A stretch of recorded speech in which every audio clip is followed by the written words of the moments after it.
Hi friends, எல்லோரும் எப்படி இருக்கீங்க? இங்கே பாருங்கள், எங்கள் தோட்டத்துலேருந்து பறிச்சிட்டு வந்த ஃப்ரெஷ்ஷான காளான். இந்த குழம்பு ரொம்ப டேஸ்ட்டாக இருக்குங்க. இது பார்க்கும்போது இப்போவே குழம்பு செஞ்சு சாப்பிடணுன்னு ஆசையாக இருக்குது. அவ்வளோ நல்லாயிருக்கும் இந்த குழம்பு. இன்றைக்கி இந்த காளான் குழம்பு எப்படி வைக்கிறதுன்னு தான் நம்ம பார்க்க போகிறோம் இந்த வீடியோவில்.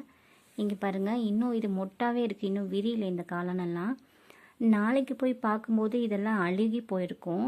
அதனால் எல்லாம் மொட்டு விரிஞ்சது எல்லாமே இன்றைக்கே பறிச்சிட்டு வந்தாச்சு. இதெல்லாம் வாஷ் பண்ணணும், அதுதான் ரொம்ப பெரிய வேலை.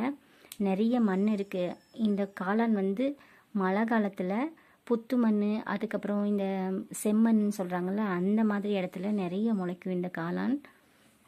ஒரு 3 டேஸ்க்கு அதே இடத்துல வந்துகிட்டே இருக்கும். இப்போ இன்றைக்கி பறிச்சிட்டு வந்தோமா, நாளைக்கு போய் பார்த்தோம்னாலும் அந்த இடத்துல வந்துகிட்டே இருக்கும். 3 டேஸ்க்கு இந்த காளான் முளைக்கும் அப்படின்னு எங்கள் அம்மா சொல்லுவாங்க.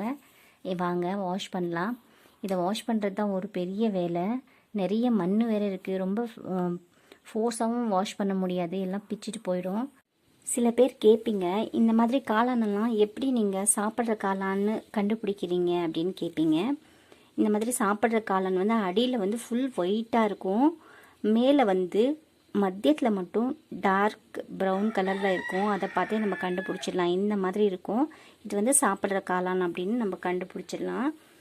வேறு காளானெல்லாம் அடியில் இவ்வளோ ஒயிட் இருக்காது, வேறு கலர் கொஞ்சம் சேஞ்ச் ஆன மாதிரி இருக்கும். இந்த மாதிரி காளான் நீங்களும் எங்காச்சும் பார்த்தீங்கன்னா எடுத்து ட்ரை பண்ணி பாருங்கள். இந்த காளானில் பாருங்கள், நல்லா தெரியுது. மேலே மட்டும் மத்தியத்தில் ரொம்ப டார்க்காக தெரியும். அதை வச்சு நம்ம கண்டுபிடிச்சிக்கலாம். இந்த காளான் க்ளீன் பண்ணுறதுக்குள்ளே ஒரு 20 மினிட்ஸ் ஆயிடுச்சுங்க. அவ்வளோ லேட் ஆச்சு. மீன் கூட கொஞ்சம் சீக்கிரமாக வாஷ் பண்ணிடலாம். காளான் கழுவுறதுக்கு ரொம்ப டைம் எடுத்துச்சு. ஒரு வழியாக எப்படியோ கஷ்டப்பட்டு எல்லா காளானையும் ப்ரஷ் வச்சு வாஷ் பண்ணி க்ளீன் பண்ணியாச்சு. பாருங்கள் எவ்வளோ நல்லா க்ளீன் பண்ணியிருக்கேன்னு சொல்லிட்டு. காளான்லாம் ரொம்ப ஃப்ரெஷ்ஷாக வாஷ் பண்ணி எடுத்தாச்சு. பார்க்கும்போதே ரொம்ப அழகாக இருக்குது பாருங்கள். 20 மினிட்ஸ் மேலே ஆச்சு எனக்கு இந்த காளான் வாஷ் பண்ணுறதுக்கு. காளான்லாம் ஃப்ரெஷ்ஷாக வாஷ் பண்ணி எடுத்து ஒரு பாத்திரத்தில் எடுத்து வச்சுக்குங்க. அதுக்கப்புறம் கொஞ்சமாக மஞ்சத்தூள், உப்பு ரெண்டையும் சேர்த்து நல்ல தண்ணி ஊற்றி கொஞ்ச நேரம் ஊற வச்சுருங்க. ஏன்னா கொஞ்சம் தூள் மண் அந்த மாதிரி இருந்துச்சுன்னா கூட இந்த மஞ்சத்தூள் உப்பு போடுறதுனால அதுவும் கூட கீழே அப்படியே தங்கிரும், இந்த காளானில் நமக்கு கிடைக்காது. அதனால் மறுபடியும் இந்த மாதிரி ஒரு 10 மினிட்ஸ் ஊற வச்சா போதும். இந்த மாதிரி வச்சுருங்க, டிஸ்டர்ப் பண்ண வேணாம். இப்போ நம்ம இந்த காளான் கிரேவி பண்ணுறதுக்காக அரைக்கிறதுக்கு 3 தக்காளி பழம், 2 வெங்காயம், ஒரு பூண்டு இது எடுத்துக்கிறோம். இதெல்லாம் நல்லா கட் பண்ணி வச்சுக்கலாம். அதுக்கப்புறம் ஒரு பேனில் எண்ணெய் ஊற்றி அதில் கொஞ்சமாக பட்டை, லவங்க, சோம்பு இதை சேர்த்து நல்லா வதக்கிக்குங்க. கொஞ்சம் கொஞ்சமாக போட்டுக்குங்க. ஏன்னா நம்ம குழம்பு தாளிக்கும் போது மறுபடியும் பட்டை லவங்க சேர்க்கும், ரொம்ப ஸ்மெல் ஆகிடும். அதுக்காக கொஞ்சமாக சேர்த்துக்குங்க. அதுக்கப்புறம் கட் பண்ணி வச்ச வெங்காயம், பூண்டு இதையும் போட்டு நல்லா வதக்கி எடுத்துக்குங்க. அதுக்கப்புறம் கொத்தமல்லி விதை இருக்கு இல்லைங்களா, அதையும் இந்த வெங்காயம் தக்காளியோடு போட்டு வதக்குனிங்கன்னா ரொம்ப நல்ல டேஸ்ட் கிடைக்கும். நீங்கள் சிக்கன் குழம்புக்கும் இதை ட்ரை பண்ணி பாருங்கள். நம்ம கொத்தமல்லி பவுடர் போடுறதுக்குன்னா கொத்தமல்லி போட்டால் ரொம்ப நல்ல டேஸ்ட் கிடைக்கும். அதுக்கப்புறம் கட் பண்ணி வச்ச தக்காளி இதையும் சேர்த்து நல்லா வதக்கிக்குங்க. உங்களுக்கு எவ்வளோ கிரேவி வேணுமோ அதுக்கு தகுந்த மாதிரி வெங்காயம் தக்காளி எடுத்துக்குங்க நீங்கள். அதுக்கப்புறமா கொஞ்சமாக புளி சேர்த்துக்குங்க. புளி கண்டிப்பாக சேர்த்துக்கணும். காளான் குழம்புக்கு புளி கண்டிப்பாக சேர்த்துக்கணும். புளி நல்லா போட்டு வதக்கிட்டு தேங்காய் துருவல், நீங்கள் எவ்வளோ சாப்பிடுவீங்க, தேங்காய் நிறையா சாப்பிட்றது மாதிரி இருந்தால் நிறைய சேர்த்துக்குங்க. உங்களுக்கு கொஞ்சம் தான் தேங்காய் பிடிக்கும்னா கொஞ்சமாக தேங்காய் சேர்த்து இதோடய சேர்த்து நல்லா வதக்கிடுங்க. இதை வதக்கிட்டு சைடில் வச்சுருங்க. நல்லா ஆறிட்டும். ஆறினதுக்கப்புறம் நம்ம மிக்ஸி ஜாரில் போட்டு அரைச்சி இதை பேஸ்ட்டாக நம்ம எடுத்து வச்சுக்கிறோம். இதுக்கப்புறம் நான் காளான் க்ளீன் பண்ணி வச்சுருந்தேன் பாருங்கள், அந்த காளானை குட்டி குட்டியாக இந்த மாதிரி கட் பண்ணி வச்சுருக்கேன். ஏன்னா ஃபுல்லாக போடவும் முடியாது. இந்த மாதிரி குட்டி குட்டியாக நம்ம கட் பண்ணி வச்சா நமக்கு வதக்கிறதுக்கு ரொம்ப ஈஸியாக இருக்கும். இப்போது காளான் குழம்புக்கு தேவையான மசாலா, காளான் ரெண்டையுமே நம்ம ரெடி பண்ணி வச்சுட்டோம். இப்போ நம்ம எந்த பாத்திரத்தில் காளான் குழம்பு செய்ய போகிறோமோ அதில் கொஞ்சமாக எண்ணெய் ஊற்றிக்குங்க. கொஞ்சமாக எண்ணெய் ஊற்றி கொஞ்சமாக பிரிஞ்சி இலை, பட்டை, லவங்க, கிராம்பு எல்லாம் போட்டுக்கலாம். ஏன்னா அரைக்கிறதுக்கும் நிறையா போட்டிருக்கறதுனால கொஞ்சம் கொஞ்சமாகவே எடுத்துக்கலாம். இது நல்லா வதக்குனதுக்கப்புறம் நான் ஒரு 1/2 வெங்காயம் 1/2 தக்காளி எடுத்திருக்கேன் வதக்கிறதுக்காக. அப்போ தான் கொஞ்சம் நல்லா டேஸ்ட் கிடைக்கும். வெறும் இந்த மசாலா ஐட்டம் போட்டாலும் கொஞ்சம் நல்லாவே தெரியாது. அதனால் ஒரு 1/2 வெங்காயம் 1/2 தக்காளி 2 எடுத்து வதக்கியிருக்கேன். இது கூடவே கொஞ்சம் கருவேப்பிலை, புதினா கிடச்சிச்சின்னா புதினாவும் நீங்கள் போட்டுக்கலாம். இது நல்லா வதங்கினதுக்கப்புறம் 1 ஸ்பூன் இஞ்சி பூண்டு பேஸ்ட்டு போட்டு நல்லா வதக்கிக்குங்க.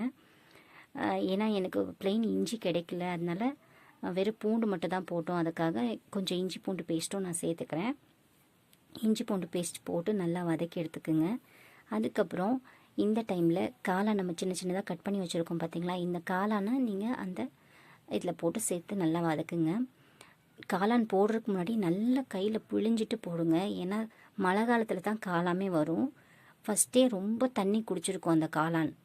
ரொம்ப தண்ணி குடிச்சிருக்கிறதுனால நம்ம வேறு 2 டைம்ஸ் நல்லா தண்ணியில் போட்டு அலசி எடுத்துருக்கோம். அதனால் நல்லா புழிஞ்சிட்டு காளானை போடுங்க. இவ்வளோ புழிஞ்சிட்டு போட்டாலுமே நமக்கு எவ்வளோ தண்ணி வருதுன்னு பாருங்கள் இந்த காளான் லாஸ்ட்டில் வதக்கும்போது. அதனால் நல்லா எவ்வளோ முடியுமோ அவ்வளோ டைட்டாக நல்லா புழிஞ்சிட்டு காளானை போட்டு நல்லா வதக்கி எடுத்துக்குங்க. நான் எவ்வளோ அலசி வச்சுருந்தேனோ அதோட எக்ஸ்ட்ரா தண்ணி கிடைச்சிது எனக்கு இந்த மாதிரி புழிஞ்சி எடுத்ததுலையே. இந்த மாதிரி நல்லா காளானை புழிஞ்சி போட்டு எல்லாமே நல்லா வதக்கி எடுத்துக்குங்க. தண்ணியெல்லாம் ஊற்ற போகாதீங்க, அடி பிடிச்சிருன்னு. நல்லா ஹை ஃப்ளேமில் வச்சு நல்லா இந்த மாதிரி வதக்கி விட்டாவே உங்களுக்கு தேவையான அளவு தண்ணி இதிலே கிடச்சிரும். உப்பு தயவு செஞ்சு இப்போ போட போகாதீங்க. ஏன்னா பார்க்குறக்கு காளான் நிறைய இருக்க மாதிரி நமக்கு ஃபீல் ஆகும். அதுக்கு தகுந்த மாதிரி நம்ம உப்பு போட்டுருவோம். ஆனால் நல்லா வதங்கினதுக்கப்புறம் காளான் ரொம்பவே கம்மியாயிடும். இங்கே பாருங்கள், நான் எவ்வளோ காளான் காமிச்சேன், வதங்கிட்டு கொஞ்சமாக ஆயிருக்கு. அதனால் இந்த மாதிரி ஸ்டேஜில் கொஞ்சமாக மஞ்சத்தூளும் உப்பும் போட்டு நல்லா வதக்கிக்குங்க. இதுவே இன்னும் கொஞ்சம் நல்லா வேகட்டும். இந்த மஞ்சத்தூள் உப்புலேயே நல்லா வேகட்டும். இதுக்கப்புறம் உங்களுக்கு எவ்வளோ காரம் வேணுமோ அதுக்கு தகுந்த மாதிரி கொஞ்சமாக மிளகாத்தூள், அதுக்கப்புறம் தனியாத்தூள் கொஞ்சமாக சேர்த்துக்குங்க. மிளகாத்தூள், தனியாத்தூள், அதுக்கப்புறம் கரம் மசாலா கொஞ்சம் நான் சேர்த்துருக்கேன். அதுக்கப்புறம் சிக்கன் மசாலா சேர்த்தா இந்த காளானுக்கு ரொம்ப நல்லா டேஸ்ட் கொடுக்கும். அதுக்காக நான் நார்மல் சிக்கன் மசாலா பவுடர் ஒன்று எடுத்திருக்கேன். அதுவே சேர்த்து நல்லா வதக்கிக்கலாம். நீங்கள் இந்த சப்பாத்திக்கு, தோசைக்கு அந்த மாதிரி தொட்டு சாப்பிட்றீங்கன்னா இதுவே நல்லா வதங்கினதுக்கப்புறம் இந்த ஸ்டேஜ்லேயே நீங்கள் ஆஃப் பண்ணிவிட்டு அதை சப்பாத்திக்கு, தோசைக்கெல்லாம் தொட்டு சாப்பிட்டா செம்ம டேஸ்ட்டாக இருக்கும். உங்களுக்கு குழம்பா வேணும் அப்படின்றதுக்காக நம்ம ஆல்ரெடி அரைச்சி வச்சுருந்த மசாலா இருக்கு இல்லைங்களா, அதையும் இந்த டைமில் போட்டு நல்லா வதக்கி எடுத்துக்குங்க. நீங்கள் எக்ஸ்ட்ரா தண்ணி ஊற்றுறதுக்கு முன்னாடி இந்த மசாலாவே கொஞ்சம் ஹை ஃப்ளேமில் வச்சுட்டு பச்சை வாசனை போகிற அளவுக்கு நீங்கள் நல்லா வதக்கி எடுத்துக்கலாம். இதுக்கப்புறம் உங்களுக்கு குழம்பு எவ்வளோ திக் வேணும் அப்படின்னு நீங்கள் நினைக்கிறீங்களோ அதுக்கு தகுந்த அளவு தண்ணி ஊற்றிக்குங்க. உங்களுக்கு ரொம்ப திக்னஸாக வேணும் அப்படின்னா கொஞ்சமாக தண்ணி ஊற்றி அதிலே நல்லா கொதிக்க வைங்க. இல்லை கொஞ்சம் தண்ணியாக இருந்தாவே போதும் குழம்பு அப்படின்னு நினச்சிங்கன்னா கொஞ்சம் எக்ஸ்ட்ராவே தண்ணி ஊற்றி நல்லா இந்த மாதிரி கலந்து விட்டுட்டு இந்த ஸ்டேஜில் நீங்கள் உப்பு, மிளகா அந்த மாதிரி எல்லாம் டேஸ்ட் எல்லாம் பார்த்துட்டு தண்ணி எவ்வளோ வேணுமோ அவ்வளோ ஊற்றிட்டு டேஸ்ட் பார்த்துட்டு நல்லா கொதிக்க வச்சுருங்க. இங்கே பாருங்கள், எனக்கு இந்த கன்சிஸ்டன்சியில் கிடச்சிருக்கு குழம்பு நல்லா கொதிச்சதுக்கப்புறம் கொத்தமல்லி தழை போட்டு ரெடி பண்ணிடலாம். அதுக்கு முன்னாடி இந்த மாதிரி இரும்பு கத்தியை நல்லா அடுப்பில் வச்சு சூடு பண்ணிவிட்டு அது குழம்புல வச்சு எடுக்கணும். ஏன்னா காளான் காட்டில் தான் முளைச்சிருக்கும், அதில் நிறைய பாம்பு, பூச்சி அது மாதிரியெல்லாம் ஏறி இருக்கும்.